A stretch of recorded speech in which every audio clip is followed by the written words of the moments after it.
Hello, hello les amis, bienvenue. Notre leçon pour la 10e semaine commence. Nous sommes déjà au mois de juin, 1er juin. Nous arrivons bientôt à la moitié de l'année, ça passe très très vite. 5 mois se sont déjà écoulés, nous entamons le 6e et ça vole. Ceux qui ont péri en jugement, c'est le titre. C'est une leçon assez simple qui parle de ces événements qui vont arriver à la fin des temps, mais qui reviennent dans nos passés pour puiser des informations clés concernant les circonstances qui seront celles du retour de Jésus, mais qui ont été déjà vues à des moments précis, comme au déluge, comme à Sodome et Gomorrhe, et qui nous servent d'avertissement, d'annoncement de ce qui va se passer. Et effectivement, quand on compare la situation, la micro-situation à ce moment-là, par exemple comme Sodome et Gomorrhe, et l'état de la société à ce moment-là, et quand nous regardons un peu la société actuelle, surtout en Occident, nous constatons que la situation morale se rapproche. Donc, ça nous donne des indices, des pistes que les choses aussi s'approchent concernant le jugement de Dieu. Le verset à mémoriser, 1 Corinthiens chapitre 10, 11 et 12, versets 11 et 12 disent ceci: « Ces choses leur sont arrivées pour servir d'exemple. » Voilà, ce verset résume très bien la leçon. « Et elles ont été écrites pour notre instruction, à nous qui sommes parvenus à la fin des siècles. » Donc toi, moi, qui sommes... Pourquoi on est là, je ne sais pas, mais nous sommes arrivés, nous sommes nés à ce moment précis, à la fin des temps. Est-ce que je serai encore vivant quand Jésus va revenir ? Peut-être. Est-ce que toi ? Peut-être. Mais en tout cas, le monde en général, la société, nous nous rapprochons énormément du retour de Jésus, vu les circonstances qui ont été annoncées dans la Bible. Je finis mon verset. Donc, je reprends. Ces choses leur sont arrivées pour servir d'exemple, et elles ont été écrites pour notre instruction, à nous qui sommes parvenus à la fin des siècles. Ainsi donc, que celui qui croit être debout prenne garde de tomber. Donc, à quelque part, c'est tellement clair, c'est tellement simple à constater, à comparer, qu'il faut être éveillé, réveillé, pour qu'on ne puisse pas nous perdre dans cette société actuelle qui nous interpelle énormément pour suivre d'autres dieux, que nous ne tombions pas de cette situation de veilleur à quelque part des endormis dans la société, pour que nous ne puissions pas être surpris lors du retour de Jésus. Donc, 5 points que nous allons aborder cette semaine, donc 5 points importants. Avant de parler de 5 points, je voudrais encore une fois t'inviter à faire partie de notre communauté sur WhatsApp. Il y a une communauté, tu peux cliquer sur le lien ici en bas et tu peux rentrer dans la communauté et savoir davantage sur Saphélis, parce que là-bas, on envoie les vidéos, le lien direct de ces vidéos de l'école Sabbat, mais aussi les promotions et aussi des articles. Donc, n'hésite pas, dans la description de la vidéo. Premier point de la leçon cette semaine, les avertissements du passé, comme j'ai déjà dit en introduction, sont là pour nous donner, comme si c'était un plan, pour nous expliquer, vous rapprochez du point final. Donc, quand on prend l'histoire de Noé qui sera mentionnée cette semaine, Sodome et Gomorrhe, il y a énormément de circonstances qui nous disent que effectivement nous nous rapprochons de plus en plus de la même situation de l'époque quand ces choses sont arrivées. Et elles sont effectivement arrivées. Donc il est aussi intéressant de voir, on va constater dans la leçon de lundi, par exemple le déluge est extrêmement critiqué comme étant quelque chose d'inventé. Effectivement l'histoire c'est assez dingue, l'histoire du déluge, mais j'y crois. Et on constate même dans des découvertes géologiques qu'on peut nous assurer que le déluge a bien eu lieu quand on fait des études. La justice de Dieu dans le jugement. Mes amis, la justice de Dieu dans le jugement, pour certains, peut paraître bizarre, mais il ne peut pas y avoir d'amour sans la justice divine. On ne peut pas tout simplement permettre que le mal continue d'exister et de sévir sur les gens. Donc, à un moment donné, il faut purifier, il faut nettoyer. J'en sais rien. Peut-être tu as un frigo et à chaque fois que tu l'ouvres, ça protège tes aliments, ça les conserve. Mais tu n'as pas nettoyé depuis longtemps et tu vois même des trucs un peu verts qui commencent à marcher dans le frigo. Est-ce que le frigo, il est bon et il fait son travail ? Oui. Mais si tu ne nettoies pas le frigo, quand tu mets quelque chose de bon à l'intérieur, cette chose sera contaminée non par la réfrigération, je ne sais pas si on peut dire comme ça, le fait de conserver, mais par toutes les bactéries qui se sont développées à l'intérieur. Donc, à un moment donné, si tu veux avoir les choses en ordre dans ton frigo, il faut le nettoyer, il faut et passer un produit spécial pour tuer toutes ces bactéries, pour qu'après, quand on met des aliments, ça soit bon, ça soit propre, ça conserve et ça ne soit pas infecté, contaminé. C'est la même chose, comme quelqu'un qui nettoie son frigo, il faut à un moment donné que le péché soit nettoyé de la terre. Ça s'appelle la justice divine. Et ce n'est pas quelque chose de mauvais. Est-ce que tu veux manger pourri? Non. Est-ce que tu veux vivre la vie éternelle à nouveau pourri avec le péché? Non. Donc la justice de Dieu est nécessaire et c'est un acte d'amour. Troisième point pour la leçon de cette semaine. Le Christ travaille en ce moment pour faire le meilleur jugement possible. On dit que depuis 1144, il y a donc cette période où Jésus est en train de réviser de ceux qui sont vivants et ceux qui sont déjà passés dans cette vie pour que son jugement soit exact. Et il y a un double check de ce jugement dans le millénaire où nous pourrons justement, entre guillemets, juger avec lui, mais c'est plutôt d'en faire un checking. Quand on travaille sur un texte, par exemple, dans Saphélis, il y a quelqu'un qui traduit, mais il y a quelqu'un qui check, il y a quelqu'un qui recheck après, pour être sûr que tout va bien dans le texte. Donc, nous allons faire ce travail de recheck avec Dieu. Donc, ce jugement sera très, très équilibré. Okay?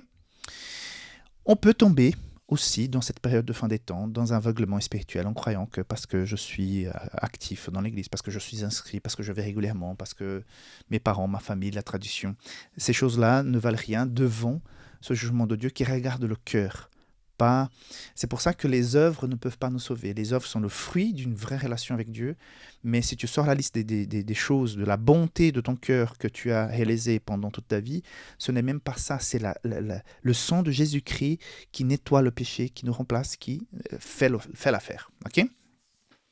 Et est-ce que je dois avoir peur du jugement? Non. Si Jésus, qui est le Créateur, qui est le juge, qui est mon avocat et qui me remplace lors de ma culpabilité, parce que je suis coupable du péché que je porte, à quelque part mes actes m'appartiennent, ce sont des décisions que j'ai prises, mais au moment de payer pour mes actes, c'est Jésus qui paye à ma place et je suis pardonné. Donc, est-ce que je dois avoir peur du jugement? Mais non, non, si Dieu avait été avec moi. De quoi vais-je avoir peur? De rien. Je suis en Jésus, je suis tranquille, je suis en paix. Et que le jugement de Dieu vienne, je suis attristé, écœuré de ces personnes, par exemple, les deux guerres actuellement dans la bande de Gaza et puis sur l'Ukraine. Je pense à toutes ces personnes innocentes qui sont au mauvais endroit, au mauvais moment et qui payent un prix fou pour des décisions politiques, des intérêts mondiaux. C'est vraiment, chaque guerre est très, très complexe. Donc, mais des gens au milieu de tout ça, des deux côtés, des 4 pays là qui sont dans ce conflit, qui n'ont rien demandé, qui n'ont rien fait et qui payent le prix cher. Pourquoi Jésus ne revient pas aujourd'hui arrêter ça? On comprendra pourquoi ça a tellement tardé. Mais voilà, on comprendra que Jésus a fait les choses toutes au bon moment. Mais il faut donc attendre et faire confiance. Que Dieu te garde et puis on se revoit bientôt pour la leçon du dimanche. Bye bye. Hello les amis, soyez les bienvenus. Nous voici pour le résumé de la leçon de ce dimanche. Le titre, 1er juin, le titre c'est La colère de Dieu. Verset principal, j'ai choisi Apocalypse 6, 17, qui dit ceci, 6, 17, voilà. Car le grand jour de sa colère est venu, et qui peut subsister. Qui peut subsister? Alors, 3 points importants pour la leçon d'aujourd'hui. Mais avant de parler des 3 points, je voudrais juste renforcer cette notion qui est importante. La façon dont Dieu va juger chaque personne. Dieu donne à chaque être humain, au niveau de sa culture, de sa réalité, de son pays de naissance, des croyances dans lesquelles il est né, il y a une chose de base. Parce qu'on a toujours l'impression que ceux qui n'auront pas accès à la Bible ou à une église ne seront pas sauvés. Moi, je pense que chaque personne a une notion entre le bien et le mal. D'ailleurs, la Bible dit qu'on pourrait connaître Dieu par la nature. La façon de voir comment la nature fonctionne nous donne l'impression qu'il y a un architecte derrière tout ça. C'est pas le fruit du hasard, c'est trop beau, c'est trop incroyable la nature pour qu'on puisse imaginer que c'est un accident qui a produit tout ça. C'est trop parfait pour être un accident. Autrement, on aurait plein d'accidents tout au cours de l'histoire qui auraient généré des choses merveilleuses, mais on ne peut jamais appliquer les conceptions que certains appliquent pour la naissance de l'humanité à autre chose, parce que c'est tellement fou de croire que c'est par accident que autant de choses aussi parfaites fonctionnent. Bon, voilà, chacun sa lecture. Mais on comprend que chaque être humain, peu importe les circonstances dans lesquelles il vit, il est né, il a vécu, il a eu en tout cas 2 notions de base, bien et mal. Il a pu faire la différence entre ce qui est bien et ce qui est mal. Peut-être pas surtout comme nous, mais certainement chaque personne ressent et entend cette voix du Saint-Esprit, que Dieu nous dit que le Saint-Esprit travaille avec les êtres humains, pour décider dans son domaine, dans son niveau de connaissance, le plus petit qu'il soit, est-ce que je choisis le bien ou le mal? Et c'est par rapport à cette démarche, à cette tendance de suivre le bien ou le mal que chaque personne sera jugée. Donc le jugement de Dieu sera parfait et équilibré. Parce que ce n'est pas parce que la personne ne connaît pas la prophétie qu'elle sera condamnée, c'est parce qu'elle n'a pas accepté de suivre le bien qui cache derrière, entre guillemets, qui a derrière Dieu, le Dieu créateur, le Dieu qui sauve. Tandis que le mal cache derrière les conséquences néfastes du péché, et dont l'auteur est Satan. Donc, chaque personne, chaque être humain, dans sa culture, dans son époque, que dire de quelqu'un qui est né il y a 6-7 siècles en arrière, comment que sais-je, en Océanie, dans une île en Océanie, Dieu jugera cette personne de la façon la plus équilibrée possible. Elle n'a pas pu connaître tout ce qu'on connaît aujourd'hui à notre époque, dans notre civilisation, avec l'accès que nous avons facile aujourd'hui au contenu biblique, les informations. Mais dans sa vie, dans sa région, il a pu choisir entre le bien et le mal, et c'est ça qui compte. Et Dieu est derrière la nature que ces gens, la majorité ont connue, ont vécu, et ont pu s'inspirer et constater qu'il y avait quelque chose de bon, il y avait un créateur derrière tout ça. Donc, je laisse Dieu le soin de juger chacun, et je sais que ce jugement sera parfait. C'est pour ça, pourquoi je dis ça? Parce que justement, la leçon nous introduit disant, justement par rapport à Apocalypse 6, que chacun reconnaîtra que Dieu, le Dieu créateur, ce Dieu qu'ils ont rejeté, est celui qui revient, est celui qui est sur les nuées, est celui qui met un point final. Donc, c'est quelque chose, ah tiens, qu'est-ce qui arrive? Ah bah je ne savais pas. Non, tout le monde a eu l'occasion de savoir et de décider s'il choisit le bien ou le mal. Donc, voilà, c'est un point important. Donc, le problème, ce n'était pas un manque d'avertissement. C'est pas que, ah ben, j'ai pas su. Chaque personne, à son niveau, a pu recevoir cet appel du Saint-Esprit, peut-être plus simple dans le cœur, mais peut-être des appels clairs d'autres personnes qui expliquaient l'existence de Dieu et son retour, sa justice, comme on voit dans Matthieu 24, 14. Et beaucoup ont choisi de ne pas suivre ça et de vivre sa vie. C'est un choix et c'est la liberté. Et heureusement que chaque être humain a cette liberté. Autrement, on aurait un problème gravissime au niveau de tout l'univers. Dieu serait injuste. Donc, heureusement que chacun a cette liberté de choisir, et la plupart choisissent de ne pas suivre. Mais à un moment donné, il faut nettoyer. J'utilise parfois cette illustration. Imagine que tu as un frigo, et dans le frigo qui est utilisé pour conserver des aliments, tu ne l'as pas nettoyé depuis des siècles. Et puis, il y a plein de bactéries qui circulent. Quand tu mets quelque chose de bon à l'intérieur, tout à coup, ça commence à pourrir tellement il y a des vers, des bactéries qui circulent dans ce frigo. Est-ce que tu as envie de mettre après de la nourriture là-dedans? Non. Mais à un moment donné, tu nettoies ce frigo, tu vas le passer des produits pour tuer toutes ces bactéries, et finalement, tu peux remettre tes aliments, sachant qu'ils ne vont pas être contaminés, ils vont être juste conservés. C'est un peu simpliste ma comparaison, mais à un moment donné, il faut nettoyer ce frigo qui est la terre. On ne peut pas prétendre être ici, attendre le retour de Jésus pour déplacer le péché dans cette nouvelle terre, complètement renouvelée. Non, il faut que ça soit fini là. Donc Dieu vient pour tout simplement nettoyer le frigo, nettoyer la terre, pour que la vie puisse reprendre sa normalité qui était celle qui était en Éden. Donc c'est tout à fait normal ce qui sera fait par Dieu et c'est quelque chose qui est souhaitable et nous n'avons pas à avoir peur comme j'ai commenté hier. Par contre, comme on voit dans 2 Pierre, il y a un scepticisme qui commence à grandir. Même si les éléments montrent petit à petit que Jésus revient bientôt, il y a chaque fois plus ce scepticisme en disant non, ça tarde, il ne revient pas, ce sont que des histoires, et on va remettre en question la Bible, la foi, l'existence de Dieu de plus en plus, ça va être vraiment compliqué, mais ce n'est pas, le retard de Dieu n'est pas une preuve qu'il n'existe pas. On saura exactement quand on aura ce millénaire pour faire le double-check de le jugement investigatif que Dieu fait en ce moment, qu'on pourra constater que Dieu a été sage, que Dieu a fait les choses toutes au bon moment. Voilà, pour aujourd'hui, on se revoit bientôt pour le résumé de la leçon du lundi. Bye bye. Hello les amis, soyez les bienvenus. Nous voici pour la leçon du lundi, leçon dont le titre est Noé l'évangéliste. Avant de parler de Noé et du message que nous avons aujourd'hui, je voudrais te rappeler que si jamais tu passes par un moment compliqué et difficile, nous avons un groupe d'intercesseurs. Donc la description de cette vidéo, tu vas trouver un lien, tu peux cliquer dessus et tu vas pouvoir rapidement mettre ta demande de prière. Et j'ai une collègue qui envoie cette demande à notre équipe d'intercesseurs.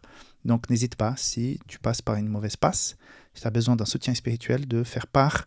Tu peux le faire de façon anonyme, tu peux décrire ce que tu vis actuellement, tu n'as pas besoin de mettre le nom, on ne peut pas repérer qui a écrit, et comme ça tu peux dire ouvertement ce que tu vis et pourquoi tu demandes ta prière, ta demande, quoi. Donc revenons à notre leçon. J'ai choisi donc le chapitre 11 du livre d'Hébreux, et verset 7 qui dit ceci: « C'est par la foi, divinement averti des choses qu'on ne voyait pas encore, et saisi d'une crainte respectueuse, construisit une arche pour sauver sa famille. C'est par elle qu'il condamna le monde et devint héritier de la justice qui s'obtient par la foi. » Puissant ce verset, résume complètement la mission de Noé. Mes amis, Noé a fait quelque chose d'invraisemblable. Aujourd'hui, nous avons la pluie, nous avons des inondations qui arrivent un peu partout dans le monde. J'ai mes beaux-parents qui ont perdu tout ce qu'ils avaient dans la maison l'année dernière parce qu'il y a eu des inondations au Brésil et leur maison a été atteinte. Donc c'est très compliqué, c'est très triste de tout perdre. L'histoire de la famille, des biens, tous les meubles, même les portes, tout. Il n'y a que les murs et le toit qui sont restés, la partie électrique, tout est bousillé. C'est incroyable. Quand ça ne touche pas quelqu'un de proche, quand on ne vit pas des événements comme ça, on ne peut pas constater l'impact qu'il peut avoir sur la vie de quelqu'un, une telle tragédie. Alors, imagine-toi qu'à ce moment-là, il ne pleuvait pas, les gens ne savaient pas ce que c'était un déluge, que l'eau allait tomber du ciel, c'était de la folie. Et pourtant, Noé va prêcher, Noé va bâtir cette arche, et finalement, entre guillemets, personne, à part sa famille, rentre dedans. Donc on pourrait dire, c'est un loser, c'est un perdant.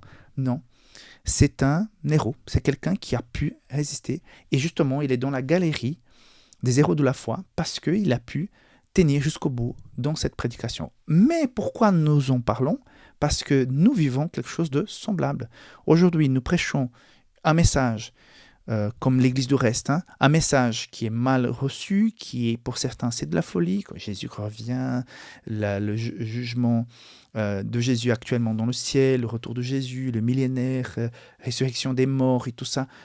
C'est-à-dire notre message est pour beaucoup est trop bizarre, trop différent. Et c'est la même chose qui a affronté Noé. Mais Noé a continué sa prédication. Nous sommes invités à accomplir la mission. Que les gens écoutent ou pas, nous sommes invités à prêcher, à dire, voilà le message biblique pour la fin des temps. Et tu es invité à l'accepter et vivre un changement de vie et surtout une nouvelle perspective d'avenir. C'est ça notre mission. Par contre, la situation morale dans laquelle nous vivons actuellement se ressemble de plus en plus à celle de l'époque de Noé. Donc on voit que moralement, ça va vraiment pas du tout. Et ce rapprochement nous apprend aussi que le retour de Jésus est pour tout bientôt. Ok. L'exemple de la foi de Noé doit alimenter aussi notre foi. C'est vrai que parfois, nous nous décourageons parce qu'il y a ceci, il y a des contraintes, il y a des problèmes, il y a des injustices, il y a des choses qu'on ne comprend pas pourquoi Dieu a permis, et tout ce genre de choses. Je pense que ça a tracassé quand même Noé. Après 50 ans, c'est déjà énorme, mais après 60 ans, 70 ans, et Noé prêche, il n'y a rien qui se passe. J'imagine la quantité de gens qui ont donné un coup de main à Noé et qui finalement partent après quelques années en se disant « je ne supporte plus les moqueries, je pense que c'est de la folie » et tout ça. C'était compliqué, mais il est resté fidèle à l'appel. Il a eu cette conviction que Dieu lui avait parlé, que Dieu existait et que Dieu lui avait commandé cet ouvrage. Et de la même manière, Dieu nous appelle à voir cette rencontre avec lui. On a eu notre baptême, on a eu notre conversion. Et il nous appelle maintenant à être ses missionnaires, ses porte-paroles. Et parfois, c'est compliqué. Les gens, quand tu commences à dire véritablement à ce que tu crois, et certains nous prennent par des imbéciles ou des gens qui ne sont pas intelligents.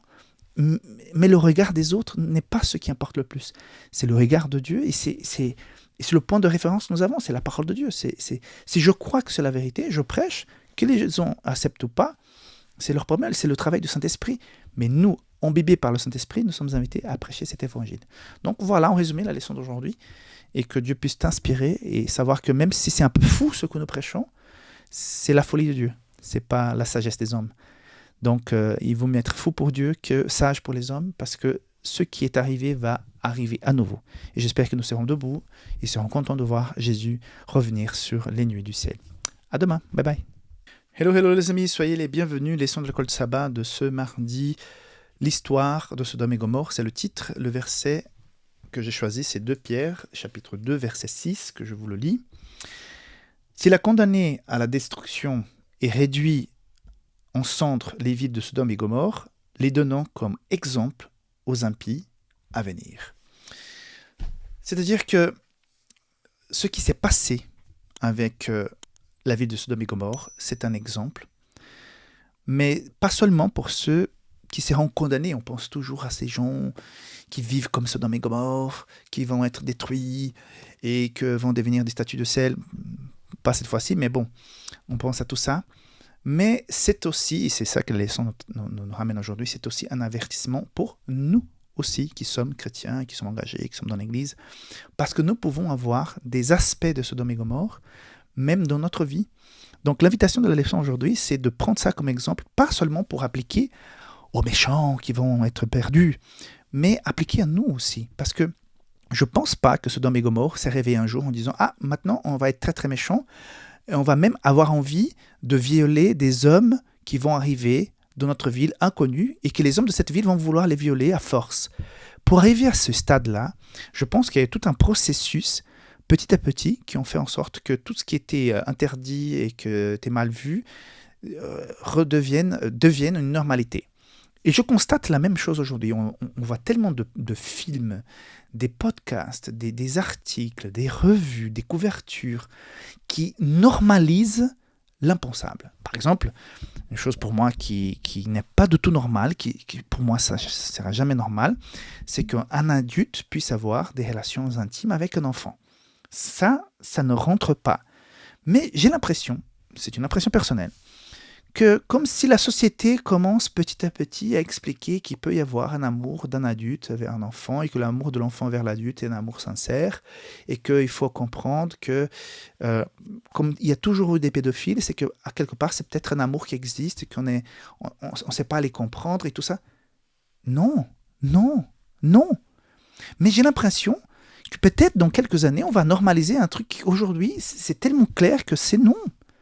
Et je pense que ces gens, petit à petit, ont passé à croire et accepter des choses qu'au départ c'était non et que finalement, ah non, c'est normal, tout le monde le fait. Et j'ai l'impression que la société va dans cette direction. Et nous, en tant qu'Église, en tant que chrétiens, en tant que croyants, on est là-dedans. Et peut-être je suis amené aussi à parfois laisser de côté les valeurs pour assimiler des pratiques qui deviennent courantes et que je pense que c'est pas grave. Non, nous devons regarder les choses avec les lunettes de la parole de Dieu, les valeurs de la parole de Dieu. Ce n'est pas une liste de règles, la Bible, c'est une source de valeurs moraux et spirituelles. Et nous allons appliquer ça à notre vie. C'est pour ça que nous ne pouvons pas nous laisser contaminer par ces pratiques qu'on souhaite de plus en plus les rendre normales, des choses abominables. C'est-à-dire, il faut être éveillé pour identifier ces genres de choses et ne pas permettre que ce concept d'aujourd'hui moderne puisse briser les valeurs bibliques que nous avons un jour déclarées. Voilà, en résumé, c'est ça que je voulais partager avec vous. Donc, le relativisme, c'est ça, un point que j'avais noté ici. Le relativisme, parfois on relativise et on finit endormi. Mais la remarque, c'est que David était dans le péché et il a fallu que Nathan vienne le secouer et lui donner une claque pour que David se réveille. Après, il a réagi correctement, donc il a payé le prix pour son péché et tout ça. Mais il était un peu dans le brouillard, un peu en se disant c'est un peu normal, je peux avoir 2, 3, 4, 5 femmes, et puis son mari finalement est décédé, donc voilà, je peux être avec elle, tout est réglé. Et Nathan vient et lui donne une baffe spirituelle pour dire tu es cet homme, tu es dans le péché. Donc, à quelque part, Sodome et Gomorrhe, c'est un avertissement non seulement pour ceux qui sont dans le monde, comme on dit, mais pour nous aussi, pour qu'on ne se laisse pas contaminer par ces pratiques qui deviennent, entre guillemets, de plus en plus normales. Voilà le message pour aujourd'hui. Que Dieu te garde, te bénisse. On se voit rapidement pour la suite de la leçon de cette semaine. Bye bye. Hello les amis, soyez les bienvenus pour la leçon du mercredi, notre résumé d'aujourd'hui, le juge de toute la terre, c'est le titre. J'ai choisi comme verset pour aujourd'hui Genèse 18, 25, le juge de toute la terre ne fera-t-il pas ce qui est juste? Est-ce que Dieu sera injuste à un moment donné dans l'application de sa justice et de la condamnation du péché et des pécheurs qui vont avec le péché? L'idée aujourd'hui, c'est que avec l'expérience que nous avons dans Genèse 18, on constate le caractère de Dieu. Parce que ce dialogue entre Abraham et Dieu concernant le sort de Sodome et Gomorrhe, c'est vraiment invraisemblable.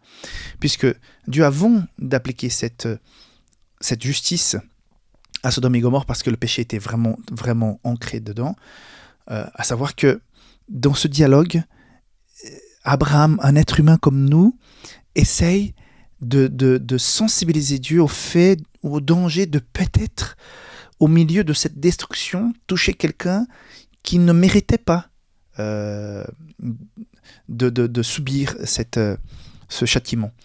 Et donc Dieu, écoute, s'il y a 50, bien sûr que je ne ferai rien. S'il y a 45, bien sûr, 40, 30. Et puis Abraham essaye d'aller, et je trouve incroyable ce Dieu qui, parle à l'homme, qui accepte les négociations et qui réaffirme avec toutes ces propositions de la part d'Abraham, d'affirmer et réaffirmer non, je ferai de mon mieux je ferai tout pour que aucune personne qui est d'une manière ou d'une autre accepté moi comme son Dieu puisse périr injustement dans ce jugement anticipé de Sodome et Gomorrhe. Puisque justement c'est un échantillon de ce qui va se passer à la fin des temps. Donc c'est un échantillon, un jugement anticipé, un jugement final anticipé qui s'est passé à ce moment-là pour nous donner des pistes et savoir comment les choses vont aussi avoir lieu à la fin des temps. Et donc c'est incroyable de voir comme Dieu accepte. Et finalement, il n'y a que 4 personnes, mais en fait, il n'y a que 3. Et même Lot et ses 2 filles, plus tard, les 2 filles vont vouloir vont avoir des rapports sexuels avec leur papa et qui vont donner origine à d'autres peuples qui vont après être une malédiction pour le peuple d'Israël. Donc toute une histoire.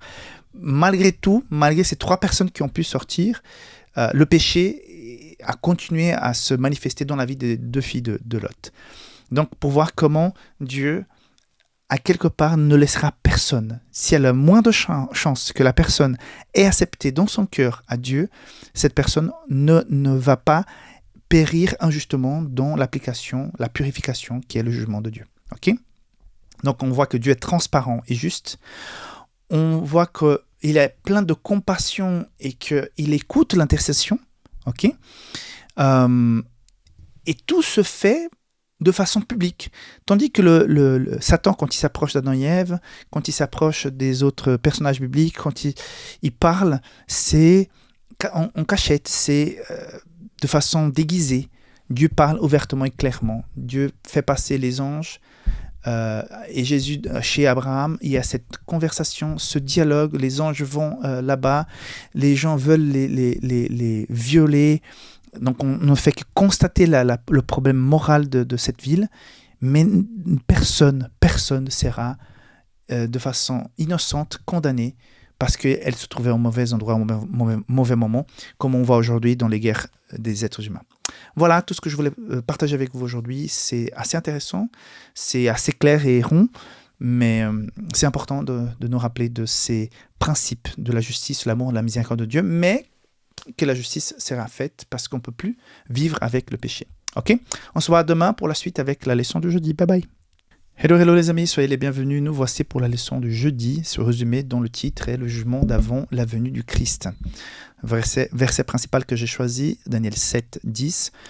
Le jugement eut lieu et les livres furent ouverts. Donc on constate qu'il y a un support, un livre, où on va enregistrer les décisions concernant le salut des personnes.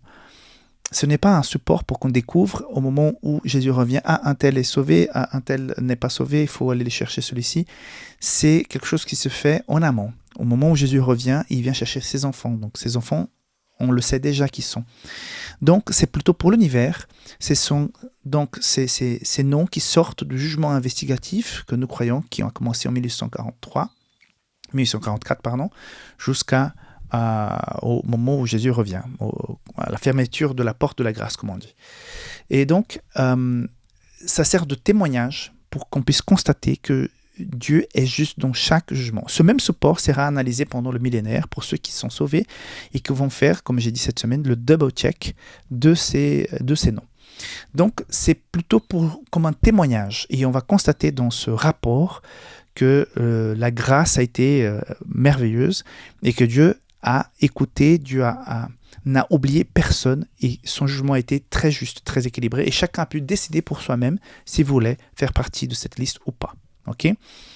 Donc, il y a une transparence qui est importante, contrairement à comment travaille Satan. Dieu travaille avec transparence.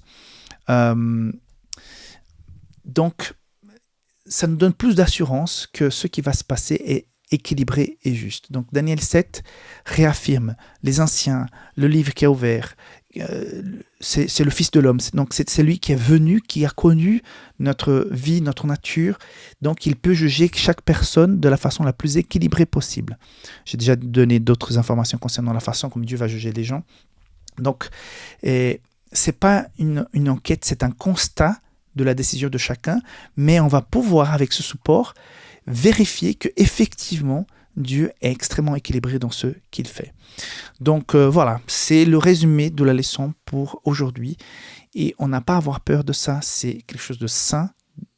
C'est une étape importante pour l'enlèvement du péché de la terre, pour que la terre soit purifiée et qu'on puisse vivre pleinement, complètement avec tous ceux qui sont les enfants de Dieu, qui ont choisi de l'être.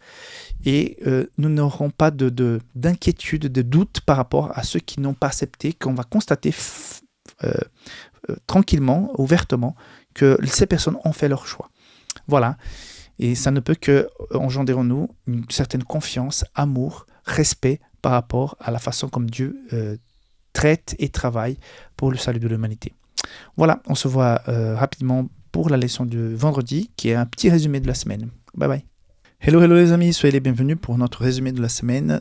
Quelques mots rapides pour résumer une leçon assez simple mais profonde que nous avons vue pendant la semaine. Donc le titre c'est étudier et méditer comme chaque semaine. Donc il nous est recommandé de lire l'histoire du déluge, dont patriarche et prophète, et en même temps nous avons une lecture de prophètes et rois. Donc 3 points importants, c'est l'accusation de Satan qui est assez nette et assez claire. L'objectif de Satan n'est pas de remettre en question à Dieu, c'est de faire en sorte que les gens ne puissent pas accepter le salut en Jésus-Christ, que les gens abandonnent en croyant que c'est déjà trop tard. Okay ? Mais l'intercession de Jésus est celle qui nous amène à cet impossible salut pour l'humanité, mais possible grâce au sang de Jésus. Et il n'y a rien en nous qui puisse nous recommander, qui puisse nous sortir de l'affaire. C'est la présence de Jésus comme juge, comme avocat et comme celui qui paye le prix de la culpabilité que nous portons à cause du péché. Donc c'est une obéissance parfaite et sa mort jusqu'à la croix qui permet à chacun d'entre nous de penser, d'espérer le salut en Jésus-Christ et que nous n'avons pas à avoir peur du jugement céleste. Et ce jugement, c'est un acte de rédemption. Ce n'est pas pour venir et se venger. Ce n'est pas de la vengeance céleste, c'est la rédemption céleste. Okay?